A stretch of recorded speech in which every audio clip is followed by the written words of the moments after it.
Hey, salut tout le monde, c'est Jeff de la chaîne Les Deux Pions et aujourd'hui, j'ai l'honneur d'être avec mon ami Luc et on va vous faire un beau en vrac. Luc, on parle de quoi aujourd'hui? Aujourd'hui, on parle de plein de choses. On parle de conventions, de coups de cœur et on fait le tour de 4 jeux ensemble. Yes, fait qu'on roule l'intro, restez avec nous, on a plein de belles choses à vous dire et on se retrouve tout de suite après. Cette vidéo est une présentation de La Revanche, la boutique officielle des Deux Pions.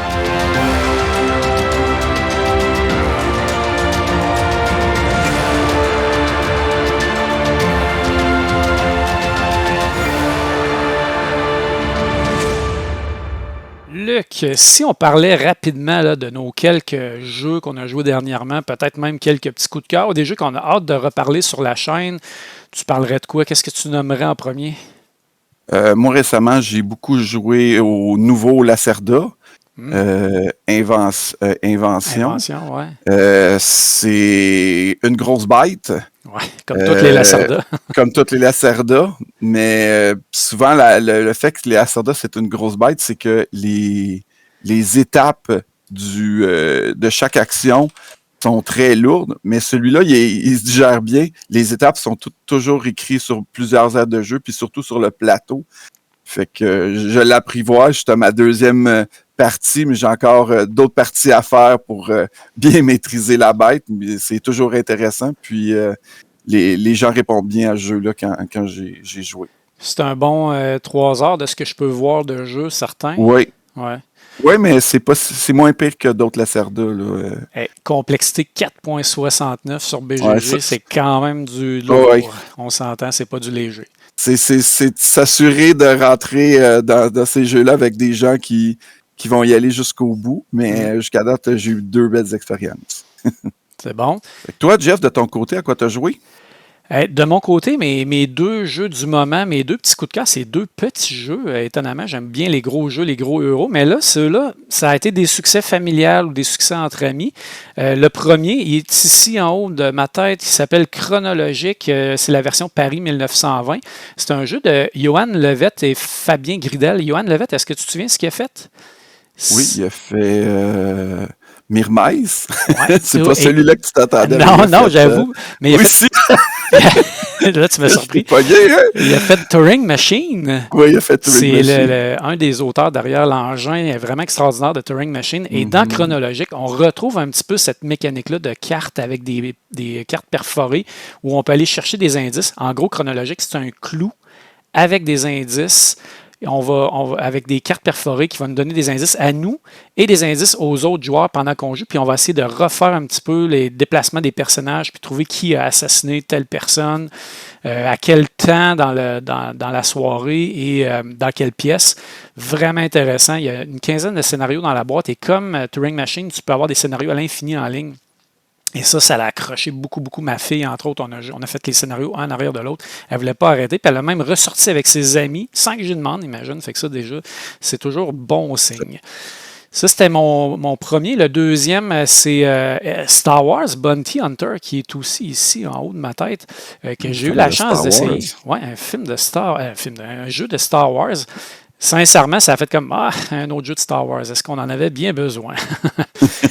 Mais on se cachera pas, là, c'est un tout petit filler. Là. Ça se joue en 20-30 minutes.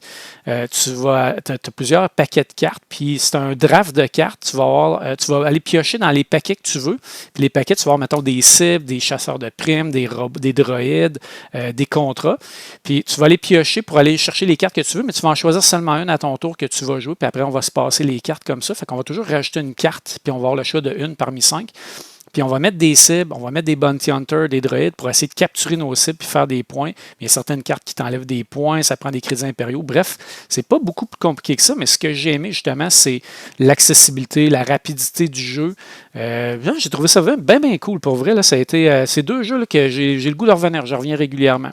As-tu aimé le style des illustrations? Ouais, moi, je les trouve super belles. C'est sûr que c'est un style un peu plus, je veux dire, familial, mais ça me fait penser un peu au jeu de cartes qui est sorti dernièrement de Star Wars, dont j'oublie le nom parce que je veux le dire, là, Star Wars le jeu de cartes à collectionner, là, Unlimited? Star Wars Unlimited, où ce qui avait vraiment un style complètement différent, un peu spécial, qui peut plaire ou pas plaire. Ben, Bounty Hunter, je l'ai trouvé un petit peu dans cette catégorie-là, c'est-à-dire que sont allés chercher leur style. Tu sais, c'est ce qu'on se disait la dernière fois avec Danny. Les jeux de Star Wars, ils pourraient tous reprendre les images du film, reprendre les plus belles images jamais faites en 4K, tu sais, du jeu, mais à un moment donné, ça reviendrait tout le temps au même. Fait que là, j'aime ça quand ils vont chercher un petit peu leur personnalité, là. Ça faisait un petit peu des styles chubby, un peu. Les personnages sont cute. Ou un peu animation à la Clone Wars, un petit peu aussi, là, tu sais, les dessins un petit peu plus, je veux dire, grossiers, plus BD un petit peu, là. Moi, je le trouve sympathique, mais je le trouve surtout le fun à jouer parce que c'est rapide. Fait que c'est pas mal mes deux petits coups de cœur du moment. Toi, t'en as-tu un autre à nous parler? Oui, j'ai essayé un jeu fait par un Québécois. J'ai essayé World Travelers. Oui, je l'ai essayé, fait moi par aussi. Mathieu Dagenet. Thomas Dagenet-L'Espérance. Thomas, excuse. Ouais. Thomas Dagenet-L'Espérance, merci. Fait un jeu qui s'apparente un petit peu à Dixit. Ceux qui ont déjà joué à Shadow Amsterdam, on pourrait dire que c'est un genre de Shadow Amsterdam où t'es pas stressé parce que c'est pas en temps réel. Il y a quand même un sablier, puis il faut, dans le fond, essayer de donner des indications positives et négatives pour faire un chemin. Puis on a deux plateaux réversibles qui vont représenter 4 villes, puis on va devoir se diriger dans les 4 villes. On veut aller à des endroits spécifiques, mais vu qu'on connaît pas bien le langage local, on peut juste donner on peut juste faire des informations positives et négatives. Puis après ça, les gens vont essayer de deviner où on voulait s'en aller. Ils ont la direction, mais ils n'ont pas où on doit s'arrêter. On va essayer de faire le chemin le plus payant. C'est un jeu coopératif où on va scorer là, globalement l'ensemble des points. Là. C'est le fun parce qu'on va faire notre programmation chacun de notre côté. C'est simultané. Puis après ça, on va essayer de deviner la programmation de tout le monde tout ensemble. C'est stressant parce que tu as un sablier avec 4 minutes. Fait que la première shot, ça va bien, mais à un moment donné, quand tu as 5 indices à donner, 4 minutes, ça passe vite. Mais oui, on l'a essayé, on a bien aimé, nous aussi. On a dit aussi, Luc, qu'on parlerait des conventions parce qu'il y en a beaucoup. On a assisté à des conventions ensemble. On est allé au Jab ensemble dernièrement. Il y a d'autres conventions qui sont, même au moment où on se parle, actuellement en cours. Et il y en a qui s'en viennent. Fait que tu voulais nous parler, entre autres, des Jabs. Je pense même que tu avais peut-être une petite anecdote pour nous autres. Oui, ben les jabs, moi j'ai fait les 2 séjours, les 2 week-ends. J'ai eu la chance de jouer avec toi, Jeff, puis plusieurs autres personnes Steve, de la chaîne au cours des 2 week-ends. Ouais. Puis c'est ça, les jabs, c'est tout le temps, moi c'est vraiment comme mon gros party de l'année ludique, l'endroit où je vais retrouver des gens de plusieurs de mes gangs de jeux. J'ai plusieurs gangs de jeux, puis il est arrivé une anecdote assez particulière.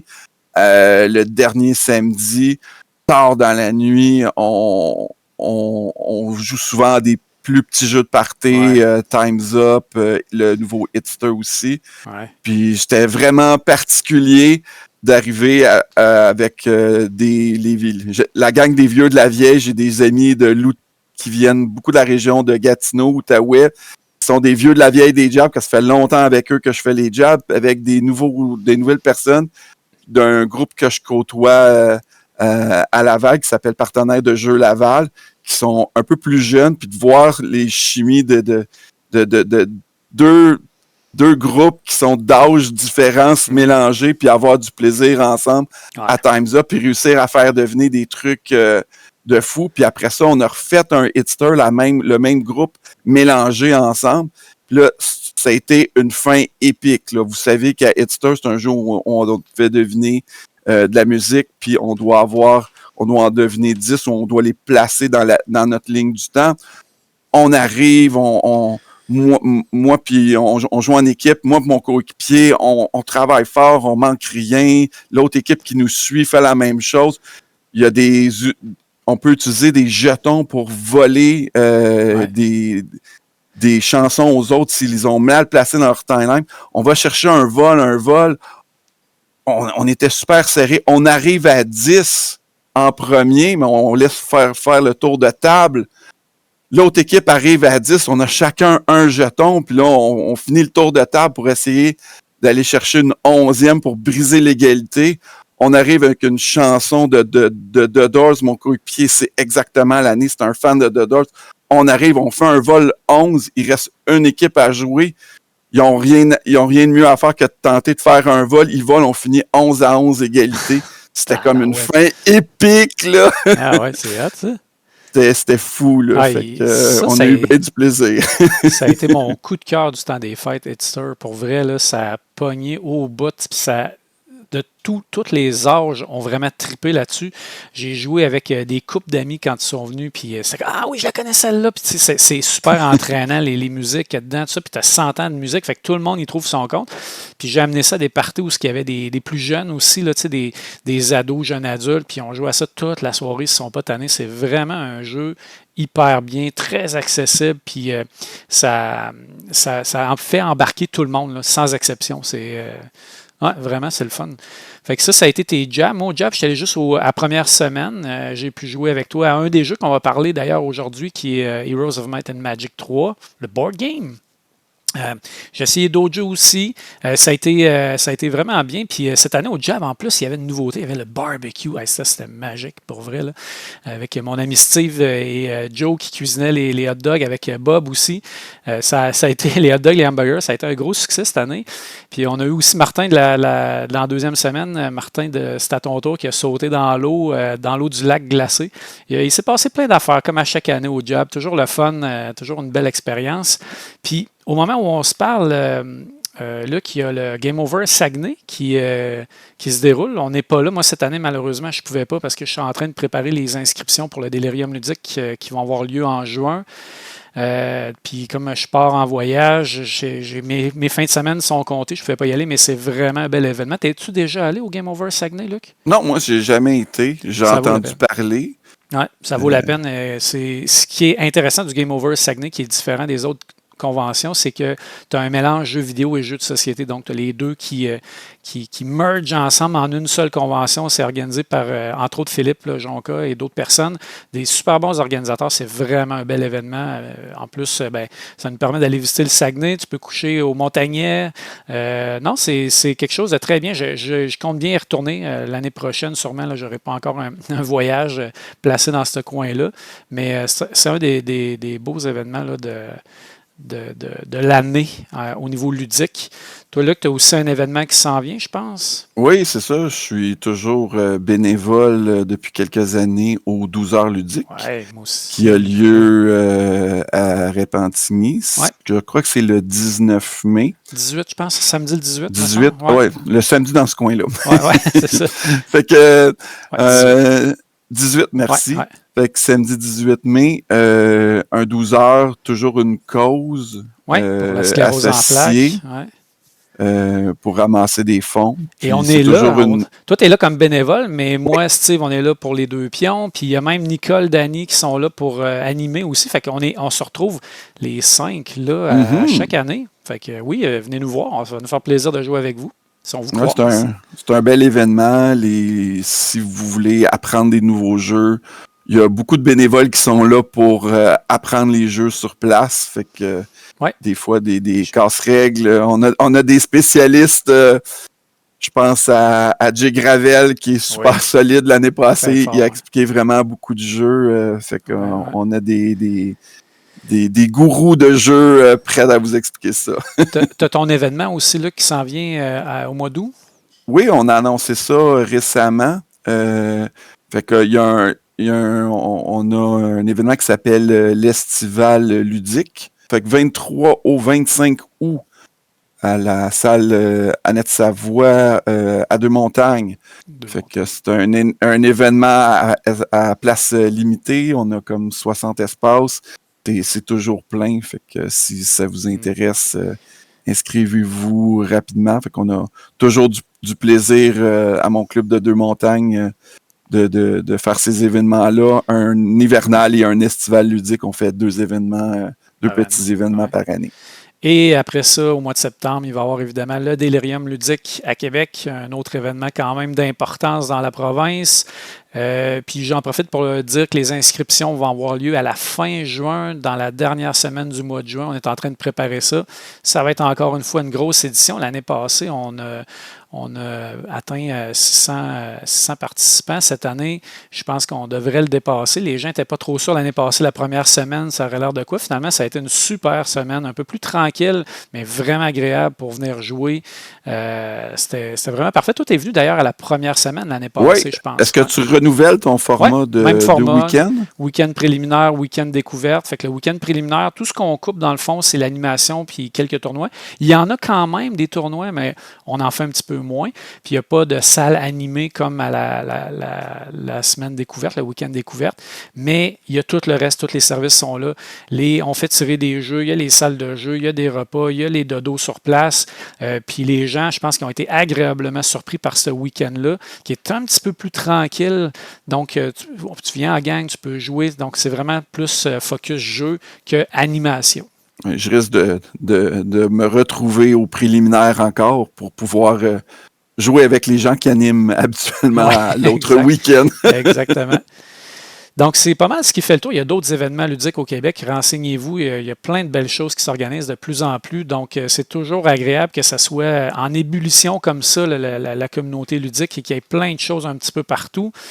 Je pense que ça fait le tour des événements ludiques de ce qu'on voulait parler. Et ça fait déjà une 10-15 minutes qu'on parle, là, qu'on a tendance à parler beaucoup, toi puis moi. Fait qu'on va passer à notre programme principal. On a 4 superbes jeux à vous parler aujourd'hui. Bien, superbe, on verra. En tout cas, on a au moins 4 jeux à vous parler aujourd'hui.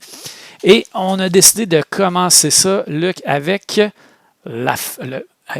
nul autre que le récipiendaire de l'As d'or expert de cette année, de 2023 finalement, et c'est la Famiglia. Oui, la Famiglia qui est un jeu, un solide jeu qui va se jouer exclusivement à 4 joueurs. On peut pas plus, on peut pas moins. Quel pari osé, hein? 4 joueurs seulement. Wow! Mm-hmm. Mais la magie, c'est qu'on va jouer en équipe de 2. Fait qu'on va être 2, on va représenter 4 familles de la mafia sur une île où on va vouloir prendre contrôle de l'île. Essentiellement, la Famiglia, si je vais rapidement, c'est un genre de wargame. Il faut pratiquement le voir comme ça. Où on va on va faire il y a un système de programmation où on va pouvoir placer des POC, des pastilles sur différents systèmes d'action. Puis les actions vont changer d'un round à l'autre. On va jouer sur 4 rounds. Et le but ultime, c'est de prendre contrôle de l'île. On va réussir ça en ayant une seule famille qui va contrôler 5 régions de l'île, ou l'ensemble de l'équipe, de 2 familles en équipe, qui va contrôler 6 régions. Puis je montre ici à l'écran, là, tu le vois pas Luc en ce moment, mais je montre un petit peu le tableau des actions qui est très particulier. C'est ce qui fait une bonne partie du charme du jeu, là, où tu as une section en haut où on va aller placer des pastilles pour choisir une action. On va prendre les pastilles en haut plutôt, puis on va les amener dans le bas pour faire les actions. Puis c'est un peu un système de worker placement, c'est-à-dire si l'action est prise, tu peux pas y aller, là. Ouais, mais il faut tenir en compte aussi le positionnement, parce qu'au fur et à mesure qu'on dégage les pastilles du haut, les POC du haut, on va faire attention parce que les gens vont pouvoir acheter l'entièreté d'une colonne qui va lui permettre de débloquer des nouvelles ordres, des nouvelles habiletés, améliorer les habiletés. Fait qu'on veut tendre vers ça, mais rendre ça difficile à nos adversaires. Fait qu'il va y avoir un système d'économie qui va nous permettre que si on a beaucoup d'argent, de faire vider une colonne puis de s'améliorer à long terme. Mais on veut pas que non plus l'autre équipe fasse ça. Le timing est important, mais à un moment donné, tu n'as pas le choix. C'est sûr qu'on va les vider. Fait qu'à un moment donné, quelqu'un va pouvoir l'acheter. Fait que tu veux que ça soit le plus tard possible ou quand les autres n'ont pas d'argent. Mais c'est un bon concept. On le voit ici, dans le fond, les actions dans le haut, c'est les actions vertes et oranges qu'on voit ici qui vont, si tu rachètes une colonne, au lieu de venir faire une petite action dans le bas ici, tu vas faire une action, je dirais, un peu plus forte. En tout cas, une action qui va te permettre de faire évoluer ton board parce que on on fait évoluer notre famille, qui s'améliore au cours de la partie, qui devient meilleure c'est un jeu de mafia, là, pour poser des bombes dans des chars, pour, pour tuer du monde, pour recruter du monde à l'église. Bref, c'est pas très moral, là, tout ça, mais bon. Puis c'est ça, le système de jeu, c'est ça, c'est très agressif, comme Jeff le dit. On va pouvoir placer, recruter des autos, des bateaux pour faire des attaques à distance. On va pouvoir placer des usines, recruter plus de personnes pour rentrer plus en force. C'est très varié. Puis éventuellement, c'est ça, on va pouvoir lancer des ordres. Fait que des ordres, ça va être des choses qui vont se résoudre un petit peu plus tard selon un ordre de priorité. Fait que ça peut être soit des attaques ou ça peut être des moyens de défense, de développement. Puis ça, ces ordres-là, ils vont être propres à ta famille. Le jeu vient avec 6 couleurs de famille. Fait que d'une partie à l'autre, même, on verra pas toutes les couleurs possibles. Puis chaque couleur de famille a comme une teinte. Les jaunes, ils vont être plus économiques. Les rouges, ils vont être plus violents. Ça va avec la couleur, etc. Puis après ça, quand ces ordres-là se résolvent, ben là, c'est là qu'on va aller essayer d'attaquer. Il y a différentes attaques. Puis la belle dualité du jeu, c'est que c'est facile de faire des attaques très efficaces qui ne vont pas t'amener dans le nouveau territoire. Mais des attaques efficaces qui vont t'amener dans le nouveau territoire pour prendre possession, c'est beaucoup plus difficile. Puis à un moment donné, c'est ça que tu veux faire, là. Fait que des fois, tu vas t'arranger avec ton partenaire pour dire, bon, moi je fais le lavage, je vide le territoire, tu rentreras après, ou des choses comme ça. Puis c'est vraiment une synchronisation, là, parce que tu peux pas rentrer dans le territoire non plus de ton partner, là, fait que parce que c'est comme si tu l'attaquerais, là, ça reste des familles indépendantes, là. Puis c'est extrêmement tactique, puis ce qui est le fun, tu l'as dit un petit peu au début, c'est un jeu qui joue exclusivement à 4 joueurs, mais c'est en équipe de 2. Donc tu te retrouves avec un partner, tu as chacun une famille qui est propre à, tu sais, c'est tes affaires, là, chacun a ses trucs, mais tu travailles ensemble pour essayer d'avoir le contrôle de la Sicile, 6 petits quartiers, là, j'ai oublié le terme italien, là, les Macromondi, je ne sais pas trop, en tout cas, bref, puis il faut vraiment que tu te coordonnes puis que tu parles parce que tu ne peux pas faire tout ça tout seul, même s'il y a une règle qui dit que si tu en contrôles 5 tout seul, tu gagnes la partie. C'est hyper tactique, puis on le voit ici à l'écran un petit peu, là, les ordres que tu mets, ils ont un ordre d'exécution, comme un nombre, un numéro dessus qui est l'initiative, qui est super important. Fait qu'est-ce qu'on va faire? Qu'est-ce qui va arriver avant l'autre? C'est extrêmement tactique comme jeu. Puis ce qui est intéressant aussi, c'est quand tu commences à contrôler des régions de plusieurs territoires, mais là, tu vas débloquer des bonus, je les ai montrés un petit peu tantôt, des bonus qui valent la peine puis qui peuvent faire la différence dans le jeu. Je vais essayer de les remettre, c'est ici. Fait que si on contrôle un territoire, on place une rondelle de notre couleur et on va aller chercher un petit bonus ici qui est non négligeable. Fait que c'est vraiment une guerre, je dirais, c'est comme un marathon, un peu, c'est une guerre d'essoufflement. Tu pousses, il repousse vers ici, tu sais, puis tu as un sucre à la corde un petit peu qui s'organise, puis là, hop, tu prends le contrôle d'une région, tu gagnes un bonus, ça te donne un petit edge. Et il ne faut surtout pas sous-estimer le développement de sa famille, d'avoir plus d'ordres encore plus fort, parce que plus tu débloques des trucs, plus tes ordres sont forts. Fait que c'est super intéressant, mais c'est un jeu qui est quand même long. Je ne sais pas, toi, ça a duré combien de temps, là, mais c'est un bon 3-4 heures la partie. Oui, là. c'est autour de ça, là. C'est sûr. Mais c'est du plaisir. Oui, c'est savoureux, là. J'ai beaucoup aimé, c'est ça, comme tu parlais aussi, les avantages. Ils vont être variables d'une partie à l'autre. Ouais. Quand toi et ton partenaire, vous avez des avantages, vous ne pouvez pas prendre les mêmes. Mm-hmm. Fait qu'il y a comme il y a beaucoup de discussions de table, d'équipe. Ah oui. Puis c'est le fun parce qu'il te donne une mini-carte de la Sicile. Puis là, tu peux jaser avec ton partner en secret, dire, on va aller là, on va aller là. Fait que tu n'es pas en train de pointer sa carte et de dévoiler ton plan à tout le monde. C'est super bien fait. Ton appréciation, là, comment tu as trouvé le jeu? As-tu aimé ça? Moi, j'ai vraiment aimé ça. Ouais. C'est une expérience, là. Fait que c'est pas le jeu que les mécaniques, c'est intéressant, mais c'est plus pour l'expérience de dire on joue un jeu en équipe. Il y a tellement pas de jeux, pas beaucoup de jeux qui nous permettent une dynamique d'équipe comme ça, qu'à chaque fois qu'il y en a un puis qu'il est bien ficelé, ben c'est savoureux, là. Faut C'est plus ça que je ressors de mon expérience que de dire ah oui, c'est un jeu. Comme quand tu as joué à Captain Sonore, mettons. C'est une expérience. Oui, c'est quelque chose que tu veux vivre une fois, au moins. Moi, je dirais, malgré tous les éléments qu'il y a contre lui, le jeu, parce que c'est un jeu qui joue exclusivement à 4, c'est clair, puis c'est un jeu qui prend 3-4 heures. Tu sors pas ça un lundi soir comme un petit jeu de soirée, là, de semaine, là, quand tu travailles le lendemain de bonne heure. C'est un jeu vraiment un samedi après-midi ou un samedi soir quand tu as le temps devant toi. Ça te prend 4 bons joueurs, 4 joueurs qui ont le goût de jouer à quelque chose d'assez lourd, d'assez long, d'assez tactique aussi. Ceux qui n'aiment pas les jeux d'affrontement, oubliez ça parce que c'est que ça. Tu t'affrontes du début jusqu'à la fin. Mais malgré tout ça, moi, ce jeu-là m'a surpris. J'ai trouvé ça super agréable. J'ai beaucoup aimé. Tu sais, tu dis que tu n'as pas aimé tant les mécaniques. Je pense que ce que tu veux dire, c'est qu'ils ne ressortent pas leur. Je les ai aimés, mais c'est ça. C'est rien d'extravagant. C'est bon, ça. Mais.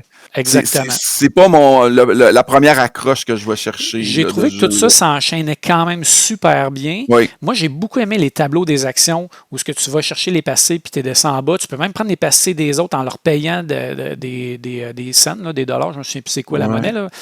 Oui, des fois, ça peut être une stratégie de le faire à ton partner parce que tu vas lui donner de l'argent. Exactement, une façon de lui donner de l'argent. Tu ne veux pas libérer trop les colonnes parce que tu ne veux pas donner le bonus de colonnes à l'autre équipe. Il y a l'aspect worker placement où il y a des actions qui sont définitivement meilleures que les autres. Il y a l'aspect contrôle de territoire. Moi, j'ai trouvé que tout ça s'enchaînait super bien. J'ai eu vraiment du plaisir. Puis c'est le fun, comme tu as dit, là, de travailler en équipe dans un jeu. C'est pas souvent qu'on fait ça, un jeu de confrontation, un jeu vraiment compétitif et non pas coop, où ce que tu travailles avec quelqu'un pour gagner la partie. Ça, j'ai trouvé ça super. Il y a un élément qu'on n'a pas parlé, là, qui est quand même important. Et je te dirais, moi, dans le groupe avec qui j'ai joué, il y en a qui ont aimé beaucoup leur expérience, puis il y en a qui ont moins aimé leur expérience. Puis je pense qu'une des choses qui a fait qu'ils ont moins aimé ça, c'est l'aspect des batailles avec les cartes que tu joues. Oui. Quand tu fais une bataille, tu as 3 cartes, je crois, 3 ou 4 là, en tout cas, puis tu vas choisir une carte qui va avoir un effet. L'effet peut être bénéfique pour toi ou peut être négatif pour l'autre joueur. Parce que quand tu joues une carte, l'autre joueur peut décider de te voler la carte ou pas. Fait que là, tu prends une chance en mettant une carte en disant « je vais me mettre un malus si je garde la carte, je vais avoir le malus, je vais subir cet effet négatif-là. Mais je vais essayer d'attirer l'autre à voler ma carte pour que lui ait l'effet négatif. » Fait qu'il y a comme beaucoup on joue dans la tête des autres là-dessus, mais en même temps, c'est un petit peu random, parce que tu prends une chance, il n'y a rien, tu n'as pas d'indice, sinon, je pense que tu as joué ça, d'après moi, tu as joué ça, c'est ça ta stratégie. Fait que je pense que ça, moi, j'ai eu des batailles épiques, là, pour vrai, dans des territoires où ce que j'avais une personne contre 3, ou 4 même, en tout cas, c'était sûr que c'était fini. J'ai joué une carte négative, il a joué une carte négative en espérant qu'il me vole. Lui, il me vole, moi, je vole pas. Il perd 2 bonhommes, je gagne 2 bonhommes. Finalement, je réussis à gagner la bataille du territoire. C'était perdu d'avance, t'sais. Fait que ça, c'est intéressant. Puis, tu sais, pour contrer ça, l'élément qu'ils ont mis en place, c'est que tu peux y aller par force brute aussi. C'est-à-dire que tu ne joueras pas les cartes, tu vas dire, je vais perdre des bonhommes, des personnages, des petits mafiosi, là, tu sais. Je vais en perdre, mais on ne jouera pas les cartes, puis la finalité de la bataille est déjà déterminée. Il n'y a pas de hasard, mais ça coûte cher. Tu vas en perdre 2 de plus que l'autre. C'est très coûteux. Là, fait que c'est ça. Quand tu t'embarques de ce hasard, moi, je sais, j'ai joué la partie complète que j'ai jouée. Je vais utiliser mon expression que je me suis fait jambonner solide. Pour les Français qui nous écoutent, ça veut dire se faire avoir solidement. Ouais. Fait que c'est ça. Mais il faut que tu sois prêt. Là. Puis dans le fond, si tu veux pas vivre ce hasard-là, arrange-toi pour pas le vivre. Là. Comme je te dis, fais un double coup, rentre en force, améliore tes autos pour faire exploser tout avant qu'il reste plus rien. C'est ça. Puis si malgré ça, tu veux y aller faire ce qu'on appelle faire une attaque en finesse, ben là, vis avec les conséquences que ça peut te revirer d'en face solide. Là. Exactement. Mais en même temps, ça amène un petit élément c'est sûr que dans les jeux très stratégiques, tu veux éviter le plus possible la chance parce que ça peut être frustrant. Mais moi, j'ai trouvé ça intéressant. C'est sûr que la plupart du temps, ça a comme viré en ma faveur. Fait que peut-être que ça l'a aidé que j'ai Ouais. aimé ça. Tu sais. J'ai joué avec Steve, entre autres. Steve, ça a complètement été l'inverse. Lui, il a été malchanceux dans cette affaire-là. Fait que je pense que ça a donné un petit goût amer là, dans le fond de la gorge. Mais en tout cas, nous, on a beaucoup apprécié notre expérience. Mais tu y vas toujours par choix. Fait que si Ouais. tu étais sur le bord et tu as besoin de ça, c'est parce que peut-être que tu aurais dû préparer ton attaque mieux ou va la faire ailleurs, envoie ton ordre ailleurs si tu n'es pas prêt à gérer cette chance-là. Ou envoie une voiture piégée. Il y a quand même un bon contrôle. Là. Ouais, exact. Fait que c'était ce qu'on a pensé de la famille Glia, un jeu bien particulier, mais avec beaucoup d'éléments intéressants. Si jamais ce qu'on vous a dit vous pique votre curiosité, je pense que c'est une super belle expérience ludique à tenter, au moins une fois dans sa vie, certain. On passe-tu à Harmonie? Certainement, Harmonie. Harmonie, et là, on s'en va dans un autre spectre complètement, Luc. Un jeu qui joue de 1 à 4 joueurs, qui dure 30 minutes environ. Un jeu qu'on va mettre dans la catégorie des fillers, des petits jeux pour remplir les trous pratiquement. Là, un jeu très cute, qui donne un aspect presque enfantin, je dirais, en termes de look déjà. On dirait que c'est un jeu très familial, très facile d'accès. Un jeu que je comparais un petit peu dans les mécaniques, peut-être à un genre de mélange de Cascadia, Azul, ces genres de jeux-là. Aussi Reef, je pense que tu parlais là, quand on a joué. Mettons que je vous explique vite un petit peu comment que ça se joue, puis après ça, on parle du jeu. Je vais essayer de ne pas oublier de montrer des images parce qu'à chaque fois que je parle, tu sais ce que c'est, je m'emporte. Bref, dans le jeu, on va avoir un plateau de sélection de pastilles, de jetons de bois qui représentent des landscapes, là, je cherche le mot en français, là, des zones de végétation différentes. Par exemple, ça peut être des arbres, des canopées, des rivières, des prairies, même des habitations. Fait que sur le tableau ici, on a 1, 2, 3, 4, 5 zones de sélection de 3 tuiles, pas des tuiles, mais des tokens comme ça, des pastilles. Je cherche le mot, des rondelles. Des rondelles de bois. Des rondelles de bois. On va en sélectionner une à notre tour. Ça, c'est obligatoire. Et on va la placer sur notre plateau de joueurs ici devant nous. Chaque joueur a un plateau. Et on peut placer ces tuiles, ces rondelles de bois-là n'importe où en respectant certaines règles, surtout en hauteur, mais au niveau des espaces, on n'a pas besoin d'être adjacent. On peut vraiment commencer notre territoire un peu n'importe comment. Une fois qu'on a fait ça, on a 2 actions complémentaires qu'on peut faire. On peut aller chercher des petits animaux qui sont disponibles dans une rivière et on peut les ramener à nous, vraiment les drafter, les prendre pour les avoir devant notre plateau. On peut en avoir jusqu'à 4 maximum. Donc, si on en a 4, on ne peut plus le faire tant qu'on n'a pas fini une des espèces. Donc ça, c'est la première action optionnelle. La deuxième action optionnelle, c'est de placer, quand on prend une carte, il y a des petits cubes dorés qu'on va mettre sur ces cartes-là qui représentent les animaux. Et l'action optionnelle, ça va de prendre ces animaux-là et de les placer dans notre territoire qu'on a construit avec nos pastilles, avec nos jetons de bois.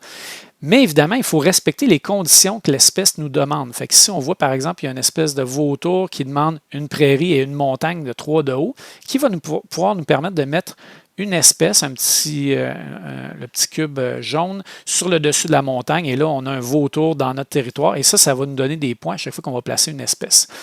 On va faire ça jusqu'à ce qu'il y a un des territoires d'un des joueurs qui soit presque plein, qu'il y ait 2 espaces ou moins de plein. Et on va terminer le tour, ça va mettre fin à la partie et on va marquer des points. On marque des points à l'aide des espèces qu'on va avoir réussi à placer sur notre plateau, mais aussi avec le landscape, avec le décor qu'on va avoir fait. Il y a des règles. Par exemple, la plus longue rivière va donner des points, les arbres selon la hauteur, les montagnes, les maisons, tout ça va donner des points. Et le joueur qui a le plus de points remporte la partie. Luc, je pense que je t'ai fait découvrir le jeu justement au Jab. Oui. Qu'est-ce que tu en as pensé? Je l'ai acquis depuis et je l'ai rejoué à quelques occasions. Puis, c'est ça, j'avais peur au début que ça tombe trop dans le même feeling que Cascadia, mais non, c'est vraiment un jeu intéressant. Il y a beaucoup, tu sais, au début, c'est ça, dépendamment si tu joues à 2 joueurs ou à 4 joueurs, la rivière de cartes d'animaux va plus bouger, changer ou pas, mais il y a moyen de se débrouiller. Puis, même si des fois, on n'a pas des animaux qui ont des bonnes synergies de placement, on va se rabattre sur le terrain pour faire nos points, puis ça fonctionne bien, là. C'est un jeu qu'il faut être capable de s'adapter, avoir des plans B, s'ajuster un peu on the fly, mais quand même construire progressivement sa ligne de stratégie gagnante, là.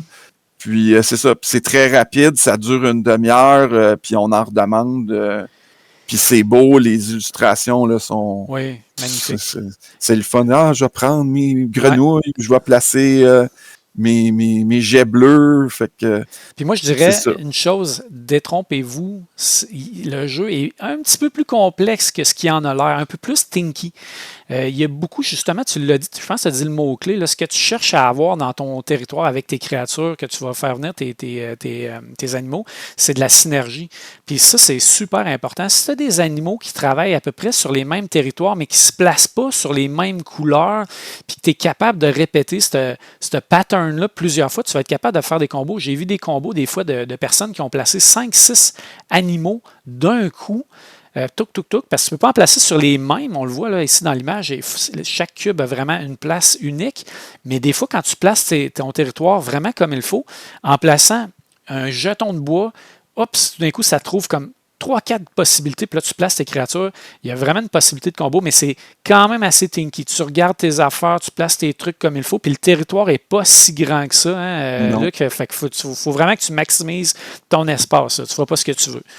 Puis les guides visuels sont bons parce que en bande de côté, on a comme chaque carte d'animal a une couleur. Puis c'est vraiment la couleur de l'élément sur lequel l'animal va se poser. Puis on peut pas poser plus d'un animal sur un même item. Fait qu'on va essayer idéalement d'aller chercher des cartes de côté de bande différentes pour être capable là, de quasiment placer des animaux partout sur son territoire quand ça va bien dans cette stratégie-là. Là.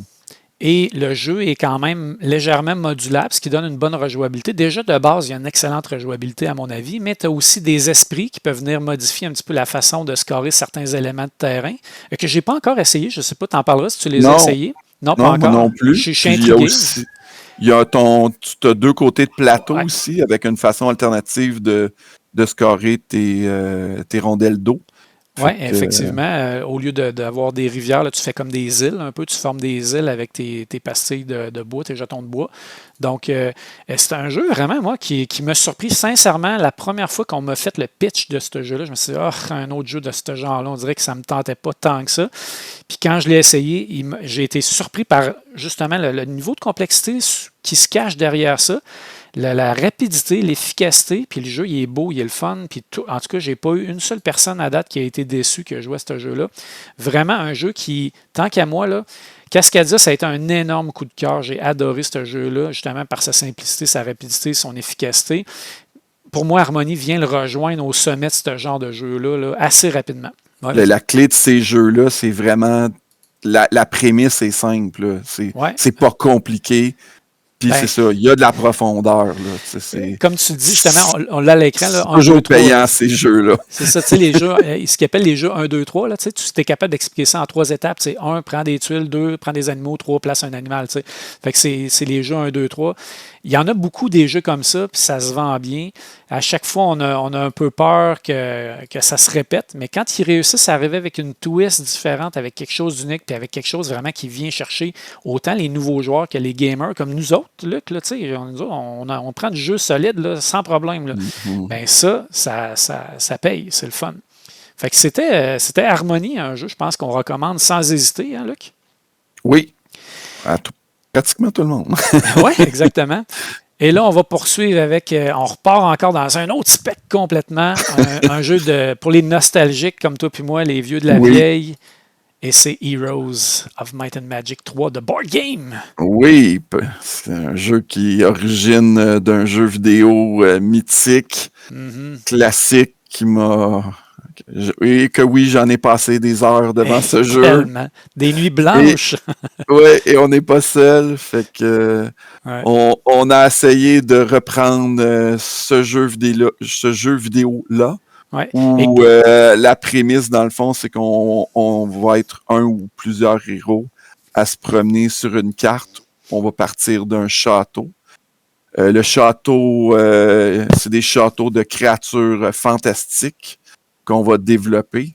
Dans notre château, on va entre autres développer des générateurs de différentes créatures fantastiques qu'on va pouvoir recruter. Puis on va aller à la guerre contre d'autres châteaux. Puis en faisant notre aventure, on va découvrir différents bonus sur la carte. Et c'est ça. Quand on va arriver à faire des combats, le combat, je comparerais ça un petit peu à un genre de jeu d'échecs où tes pièces, ça serait des créatures fantastiques. Fait qu'on avait ça dans le jeu vidéo. Au niveau du jeu de plateau, on a gardé la même chimie, mais c'est sûr qu'on voulait pas quelque chose d'interminable. Fait qu'au niveau Quoi qu'il y ait le potentiel de l'être, là. Oui, il y a moyen de faire long avec ce jeu-là. Mais le plateau, on a limité à 1 ou 2 héros. Mais plus souvent qu'autrement, moi, la plupart des parties que j'ai jouées, je n'allais pas chercher le deuxième héros, puis je restais avec un seul héros. Puis on va se promener, on va faire 3 mouvements par tour sur le plateau, on va progresser, puis on va avoir différentes missions, différents scénarios. Puis la partie combat va se jouer sur une genre de grille qu'on pourrait apparenter au jeu Summoner's Wars. Ceux qui connaissent le jeu Summoner's Wars, on va avoir nos cartes.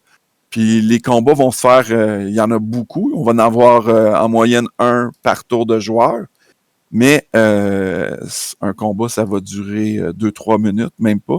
Fait que c'est ça qui fait que on va peut-être boucler le tout en 3-4 heures, si mettons on joue à 2 ou 3, mais ça dépend toujours des scénarios. Puis on va avoir différents scénarios où ça va être d'attaquer, de gagner contre l'autre, d'aller chercher le Graal, de le ramener dans son château comme on a fait le scénario qu'on a fait au job ensemble.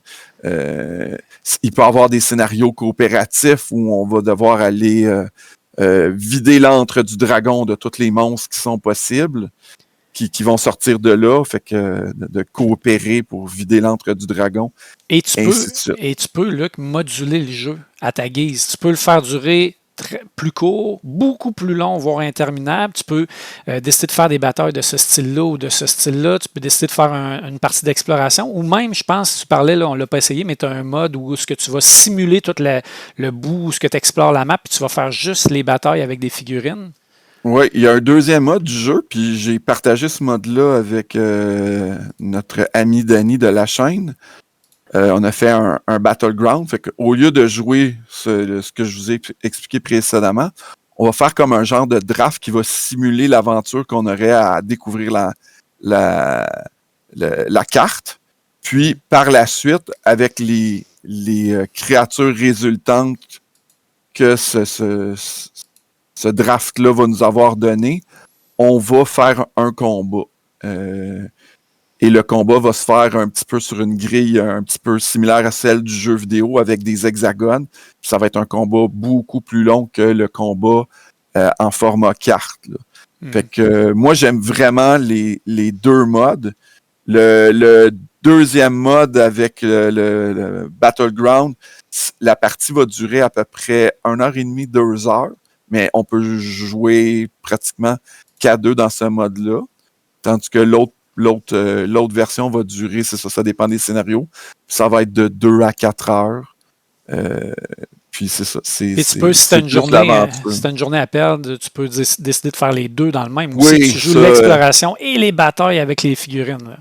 Je ne recommande pas, mais c'est toujours possible quand on a l'ensemble des extensions. C'est parce que nous, on est vieux, là, qu'on a des vies familiales, on a des choses à faire sur le terrain, tout ça. Mais mettons, là, quand j'avais 19-20 ans, là, j'aurais fait ça. Moi, partir le matin, puis finir tard la nuit, là, puis faire une partie complète de Heroes of Might and Magic. Et Luc, je veux te remercier parce que je suis de l'époque de Heroes of Might and Magic. Je les ai toutes jouées sur l'ordinateur, tous chaque version.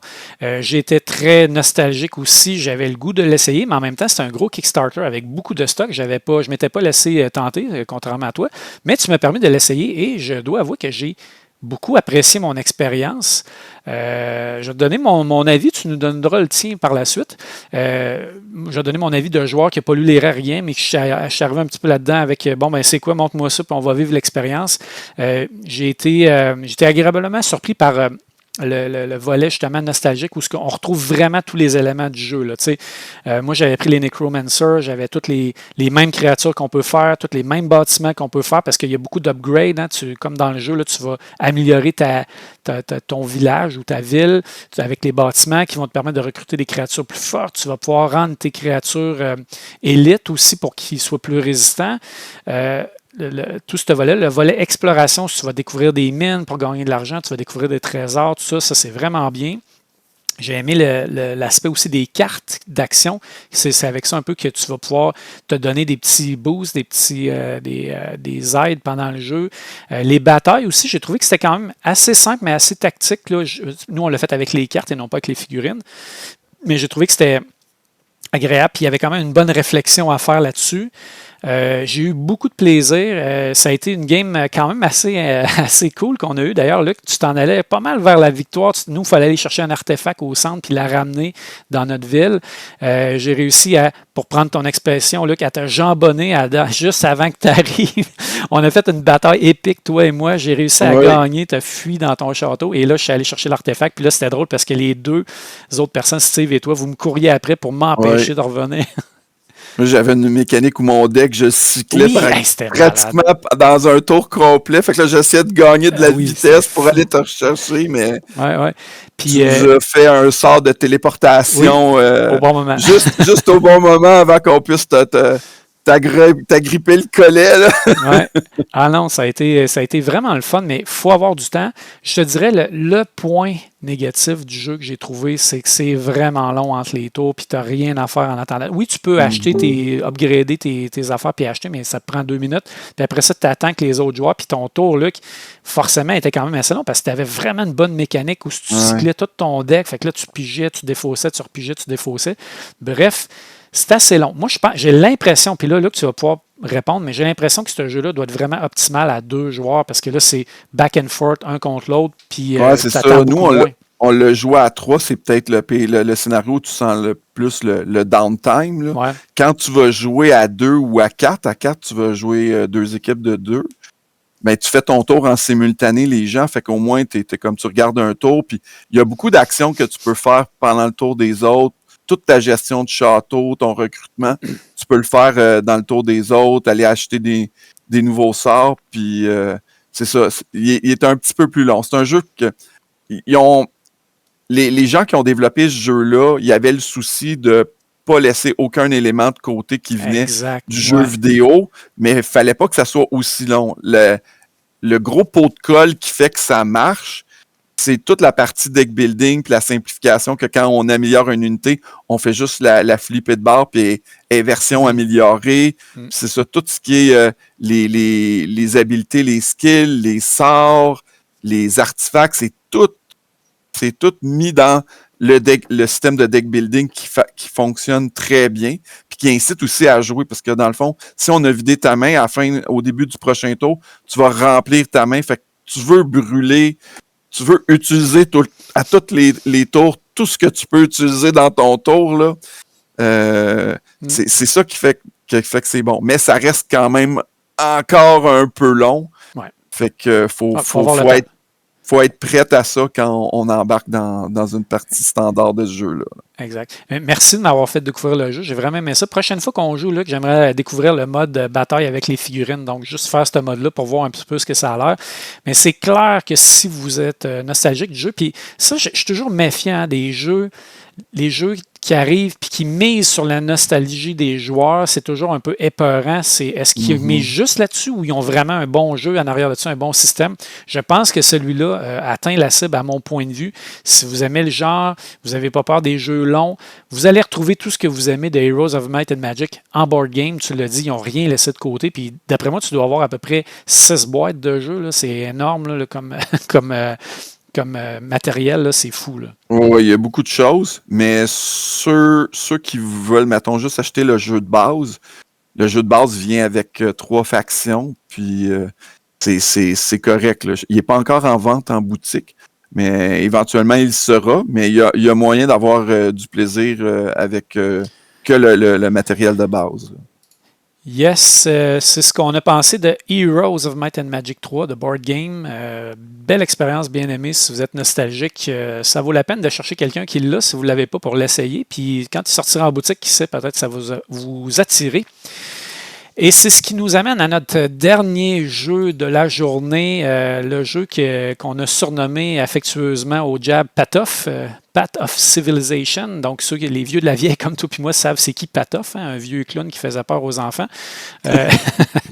Donc, je vais mettre une petite image de base et je vous explique vite qu'est-ce que... Pas du clown, j'espère? Non. Du jeu Path of Civilization. Qu'est-ce que c'est? Ben, je vous apprendrai rien. En tout cas, je pense que vous l'avez vu venir. Là, c'est un jeu de civilisation. Un jeu un peu à la, justement, Civilization de board game. Pas de board game, excusez, mais le jeu vidéo, Civilization, où on va partir une civilisation de zéro à l'époque de la découverte du feu, pratiquement. Et on va essayer de suivre l'évolution du temps, de développer des technologies, d'apprendre des choses, de recruter des leaders, et évidemment tout ça en faisant plein de points avec des armées aussi pour avoir le plus de points à la fin des 9 manches qu'on va jouer. À chaque manche, ou presque, il va y avoir des événements de manche. Ça peut être des batailles épiques, ça peut être des événements où on va essayer de maximiser certains aspects du jeu pour faire des points. Ce qui est important de dire, c'est que le jeu, et c'est vraiment un volet intéressant, le jeu se joue complètement en simultané. Il n'y a presque rien qui se fait chacun notre tour. Donc ça, c'est un aspect très intéressant. Donc 9 manches, ça peut paraître long, mais c'est un jeu qui va jouer en 1 heure, 1 heure et demie à peu près, là, à 4 joueurs. Puis même si vous êtes 5, ça va prendre à peu près le même temps. Qu'est-ce qu'on fait dans le jeu? On va avoir, je crois que c'est, on va avoir 5 cartes dans nos mains et on va jouer 4 cartes de ces 5 cartes-là. On va les jouer sur notre plateau. On peut les jouer à gauche ou à droite. Quand on les joue à gauche, c'est qu'on va comme développer notre population. On va envoyer notre population devenir des genres, des types d'unités, si on veut. Ça peut être des guerriers, ça peut être des philosophes, ça peut être là, j'oublie les autres termes, là, mais des ecclésiastiques, par exemple, des trucs comme ça.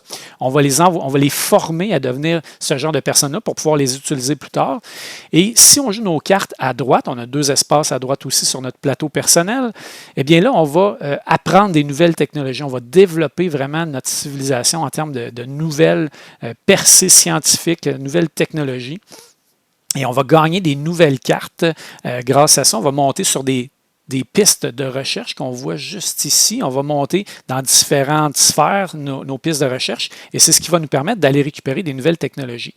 Et la 5e carte, vous allez me demander qu'est-ce qui se passe avec? Eh bien, comme dans toutes les technologies, il va y avoir, comme dans toutes les civilisations, il va y avoir des technologies ou des connaissances ou des trucs qui vont se perdre dans le temps ou qui vont devenir obsolètes. Donc, on va la défausser derrière notre plateau. Elle va pouvoir peut-être faire des points quand même parce qu'on aura fait ces découvertes-là.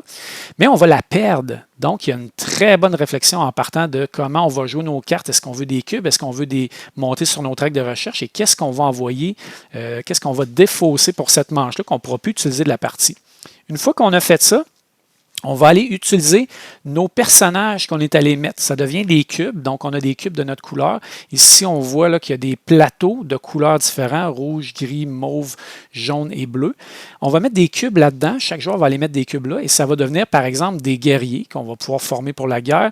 Mais si je prends les 2 cas, là, on va pouvoir aller mettre des bâtisseurs et je pense que c'est peut-être pas des philosophes, mais des leaders, pour aller recruter des leaders. En tout cas, j'ai oublié le terme exact. On va pouvoir les consommer, les utiliser pour construire des merveilles, par exemple, qui vont nous donner des bonus, pour recruter des leaders qui vont aussi nous donner des bonus souvent qui vont durer tant que le leader va être en vie, donc tant qu'on n'aura pas un nouveau leader qui va venir le remplacer.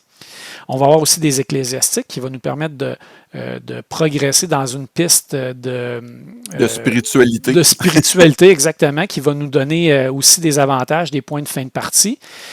Une fois qu'on va avoir utiliser nos petits personnages comme ça, on va les avoir consommés pour obtenir des nouvelles cartes, des nouveaux bonus. tous les joueurs vont développer leur civilisation en achetant une nouvelle carte. Et là, ça, c'est l'aspect intéressant du jeu. Si vous voyez ici au centre, il y a 5 couleurs, 5 sphères de technologie qu'on va pouvoir développer, donc militaire, civique, je vais sûrement les oublier, mais la technologie, la guerre, la spiritualité, en tout cas, bref, sont toutes là. Et on va dépenser des points de recherche. Donc, les cartes qu'on va avoir jouées à droite vont nous avoir donné des points de recherche. On va dépenser ça et plus on dépense un nombre élevé de points de recherche, plus la carte qu'on va récupérer va être forte, va être puissante. Ça va nous donner un bonus instantané, mais aussi une carte qu'on va pouvoir jouer et qui va être beaucoup plus forte quand on va aller placer des cubes ou quand on va monter nos rondelles de recherche. En gros, c'est pas mal ça. On va passer les 9 époques et on essaie d'aller chercher tous les points qu'il y a là-dedans le plus possible. Je ne sais pas si j'ai oublié des petits détails importants, Luc, là, pour faire le tour un peu de comment ça se joue en gros. Oui, c'est ça. Dans le fond, à la fin, on va avoir des événements. Il va y avoir des événements civiques qui vont nous donner des points de victoire, qui vont amener des petites particularités qui vont varier d'une partie à l'autre. Puis, certains fins de tour, il va y avoir des guerres où on va comparer notre force militaire. Puis, dépendamment de notre ordre, on va gagner des bonus de points et de développement varié. C'est un jeu... Qu'est-ce que tu as pensé, Luc, de Patof? Oui, Patof. Moi, je l'ai importé, ce jeu-là, parce que Tom Vassell avait fait une super bonne critique, puis j'étais très curieux. Fait que il est sorti au mois de mars ici, mais moi, ça fait depuis le mois de décembre que je l'ai. Et je l'ai beaucoup joué. Et j'ai fait faire des achats à d'autres personnes. Fait que, oui, les gens, moi et les gens avec qui j'ai partagé, gros avis positif ce jeu-là. C'est un jeu qui, au niveau du gameplay, ça ressemble, ça a un feeling un petit peu Seven Wonders. On est dans, on choisit, on fait des choix, on joue en simultané, c'est un thème de civilisation. Puis après avoir joué plusieurs parties, je dirais qu'il n'y a pas une partie pareille. Les événements qu'on va placer à la fin ou les merveilles et les leaders qui vont être disponibles vont changer. J'ai vu des gens qui, ils avaient gagné parce qu'ils avaient été très forts dans le militaire, d'autres qui ont gagné parce qu'ils étaient très forts civiques ou dans d'autres stratégies. Fait que non, un très bon jeu. Ouais, moi aussi, c'est un jeu. Moi, je l'ai acheté en anglais parce qu'il n'est pas encore sorti en français. Il va sortir bientôt. Mais c'est un jeu qui m'avait attiré. J'aime beaucoup les jeux de civilisation. Tu sais, on parlait de nostalgie de jeux vidéo. Moi, j'ai joué énormément à Civ. Tous les jeux de civilisation m'attirent. J'ai joué au jeu, le board game de civilisation, que j'ai trouvé un peu long, un peu complexe, mais qui était quand même agréable. Puis lui, il nous promettait, dans le fond, un jeu de Civ en 1 heure et quart, 1 heure et demie, ce que je trouvais intéressant. Et j'aime beaucoup les jeux qui ont un mode de jeu en simultané, c'est-à-dire qu'on joue tous en même temps. Il n'y a pas de downtime dans le jeu. C'est vraiment le fun. C'est très fluide. Je montre ici le plateau des joueurs. Les éléments intéressants, c'est la grosse décision au début de ton tour qu'on fait tous en même temps. C'est où est-ce que je place mes cartes pour maximiser les cubes que je vais aller mettre quand on joue à gauche ici. Fait que là, on voit les couleurs de cubes qu'on va aller mettre. Les rondelles de recherche qu'on va augmenter quand on les joue à droite. Qu'est-ce que je vais aller chercher comme nouvelle carte? Donc, ça va me prendre quoi comme recherche qu'il faut que je monte. Le leader qui peut te donner un bonus, la nouvelle carte que tu as achetée ici. Et ce que j'ai aimé, c'est que, bon, tu es limité à un nombre de cubes ou de rondelles par tour selon ta population. Donc, il y a une belle façon de mettre la population. Fait que si on voit le joueur est rendu à 8 de population, ça veut dire qu'il peut mettre 8 cubes par tour maximum. Donc, si tu as 9 cubes, il faut que tu t'en sépares. Fait que tu veux monter un peu ta population pour pouvoir placer plus de cubes ou monter plus vite tes recherches. Ce que j'ai aimé aussi, le système de bris d'égalité, j'ai trouvé très bien fait. On passe les civilisations au hasard aux gens. Et dans le haut ici, vous voyez, là, il y a comme une espèce de... Chacune des sphères de développement de ta civilisation sont là, mais dans un ordre précis et chacun a un ordre différent.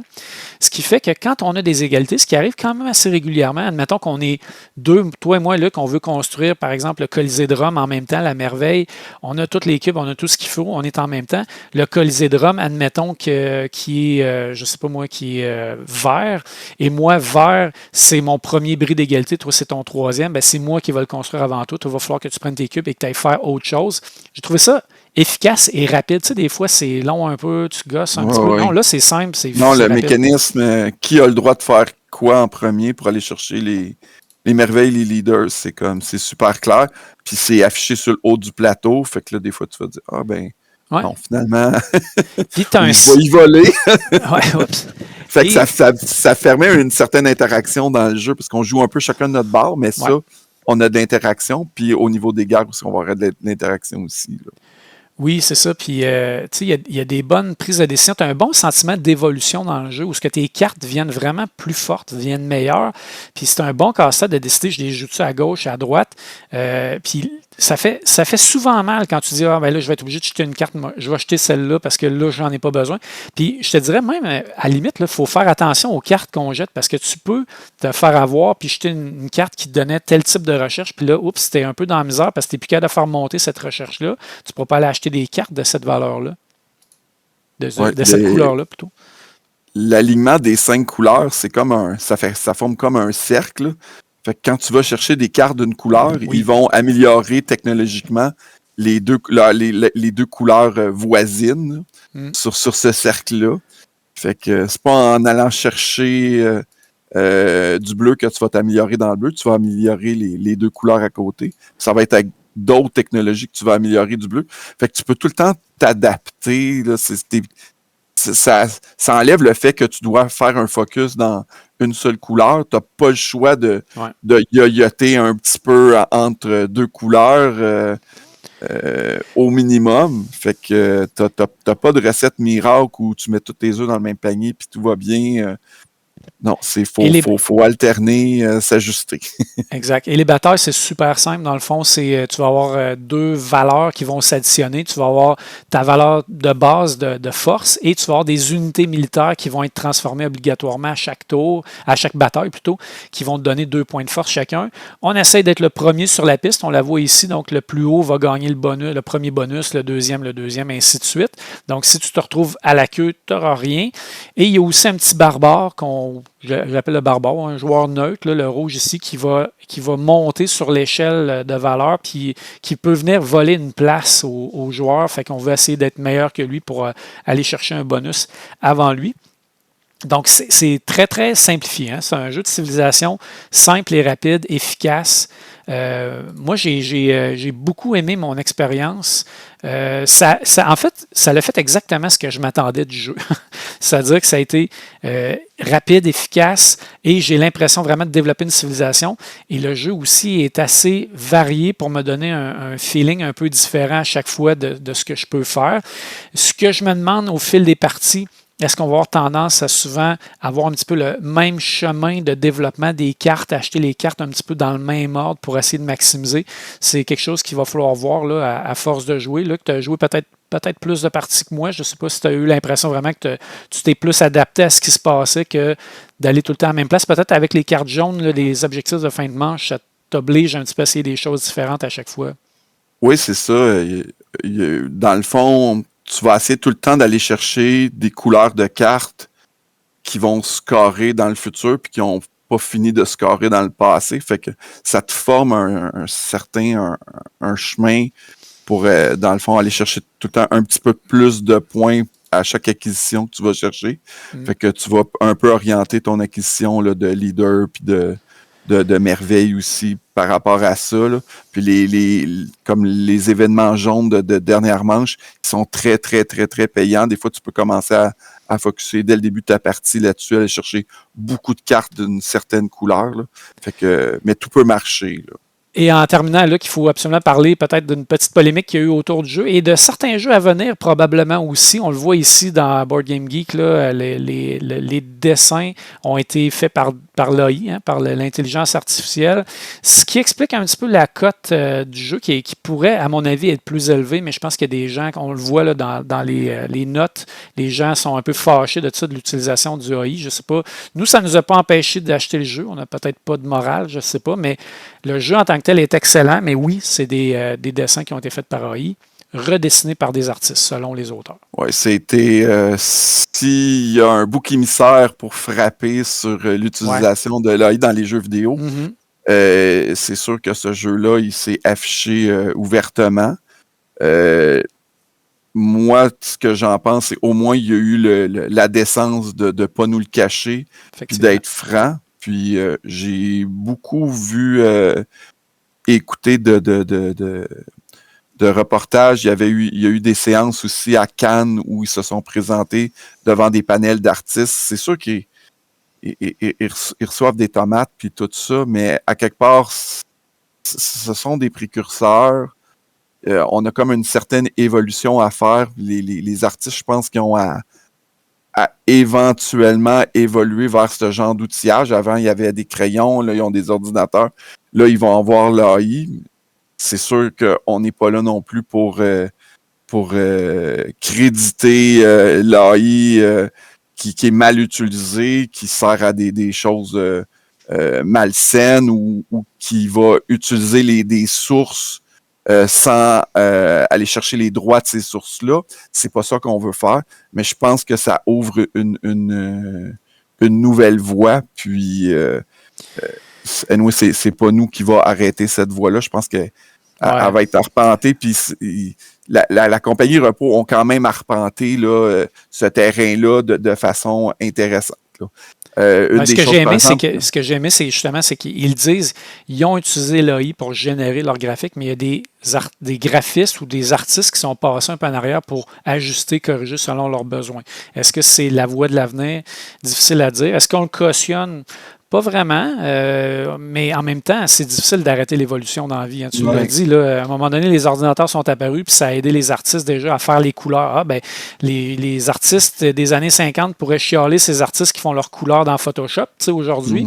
Mais non, maintenant, c'est accepté, on y va, on va de l'avant. Pourtant, ça leur donne un sacré coup de main. Donc, difficile de savoir ce que ça va donner tout ça. Oui, c'est ça. Puis ils ont été innovateurs, là, entre autres, des procédés qu'ils ont utilisés, cette compagnie-là, c'est que ils ont fait faire des dessins à des artistes, puis après ça, ils ont entraîné des AI à partir de ces sources-là. Fait qu'ils ont comme marché un peu à l'envers. Fait que c'est sûr qu'ils ont beaucoup expérimenté. Puis c'est ça. Le jeu a été commencé à développer dans le temps où il n'y avait pas cette polémique-là au niveau de l'AI. Ils sont comme le jeu sort un peu au moment où on parle le plus de ce sujet-là. Mais pour moi, honnêtement, il n'y a jamais rien qui va remplacer le travail d'un artiste ou de plusieurs artistes parce que souvent, ça a un cachet unique. Tu sais, moi, l'effet que ça donne quand je regarde juste la pochette de Path of Civilization, c'est que c'est très uniformisé en termes d'illustration. Tu sais, les visages se ressemblent, sont un peu parfaits, ils ont moins de défauts. Tu sais, l'AI va générer beaucoup, ce que je dirais un peu, une perception de perfection, là, tu sais, puis de très égal au niveau, en termes de look, de design. Je vais toujours préférer une image qui a été faite par un artiste vraiment composé de zéro, de voir un petit peu sa personnalité, voir l'émotion qu'il va avoir mis dans l'image. Mais je suis quand même très content d'avoir pu jouer au jeu. S'il avait fallu que le jeu ne paraisse pas, on aurait passé à côté d'un bon jeu aussi. Fait que, c'est difficile un petit peu là, d'avoir une position très tranchée. Oui, c'est ça. Dans le fond, le débat, c'est que l'AI est utilisé présentement dans la génération de jeux de société pour beaucoup sauver du temps. Puis c'est sûr qu'éventuellement, on va arriver là, puis je m'attends à ce que beaucoup le fassent et que ça sauve du temps. Mais après ça, je pense que le domaine va redemander un certain niveau de qualité que l'AI ne pourra pas donner. Puis après ça, dans le fond, la présence humaine puis l'impact humain, je pense qu'il va tout le temps faire partie de la chaîne. Mais plus on va avancer dans l'AI, plus je pense qu'il va ressortir. Puis le besoin d'avoir une conscience humaine puis une touche humaine sur de l'artistique, ça va de plus en plus sortir. Plus on va avancer dans l'utilisation de l'AI, puis plus on va demander un niveau de qualité. Mais on verra. C'est du futur. On verra où le domaine de l'industrie va nous amener avec ça. Là. Yes, c'est ce qui fait le tour de Path of Civ et c'est ce qui fait le tour aussi de notre vidéo aujourd'hui. Luc, j'espère que tous les gens qui ont écouté la vidéo, vous avez apprécié tout ce qu'on a dit, les retours qu'on a fait sur ces 4 jeux-là, sur les conventions, sur nos coups de cœur récents. Ça a été encore une fois super le fun, Luc, de faire la vidéo avec toi. C'est toujours intéressant de te jaser. Si vous avez aimé la vidéo, faites un beau petit pouce en l'air, abonnez-vous à la chaîne, sonnez la petite cloche pour être notifié quand on va mettre des nouveaux vidéos en ligne. Et laissez-nous des commentaires aussi si vous voulez discuter de n'importe quoi sur les jeux qu'on a dit là. Luc va se faire un plaisir aussi d'aller lire et nous aussi, évidemment, on va lire tous les commentaires et on essaie de vous répondre. Merci beaucoup, Luc, de ta participation. Merci. Puis venez nous saluer aussi là, dans les conventions si on se croise. Surtout, manquez-y pas parce que c'est toujours le fun. On aime vraiment ça vous parler, puis on est des passionnés, vous allez voir. On peut jaser sur un méchant temps, puis on peut jouer aussi. Fait que sur ça, tout le monde, salut, à la prochaine. Au revoir.